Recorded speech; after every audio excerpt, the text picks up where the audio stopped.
నా ప్రజలకు స్వచ్ఛమైన నీళ్లు ఇవ్వాలి, స్వచ్ఛమైన గాలి ఇవ్వాలి, స్వచ్ఛమైన ఆలోచన ఇవ్వాలనే ఉద్దేశంతోనే నేను ఈ కార్యక్రమానికి శ్రీకారం చుట్టాను.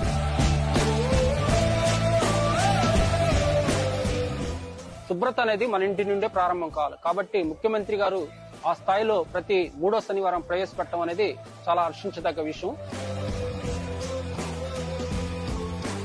ఆశా ప్రోగ్రామ్ చాలా మంచి ప్రోగ్రాము. ఇలాగే ప్రతి హాస్పిటల్ కి మన సార్ వెళ్తే అన్ని హాస్పిటల్లో కూడా సౌకర్యాలు మెరుగవుతాయని నా ఉద్దేశం.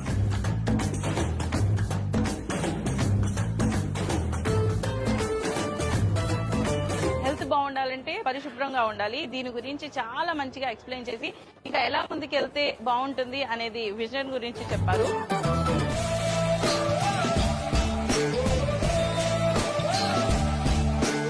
సార్ విజన్ ఎలా అంటే లైక్ ఇప్పుడు ఎలా ఉండాలి, ఇప్పుడు ఏమేం జరగాలి అవన్నీ ఇంతకు ముందు లైక్ 20 years ముందే ఆలోచించారు. అప్పుడు ఏదైతే అనుకున్నారో ఇప్పుడు సేమ్ ఎగ్జాక్ట్ అలానే జరుగుతుంది.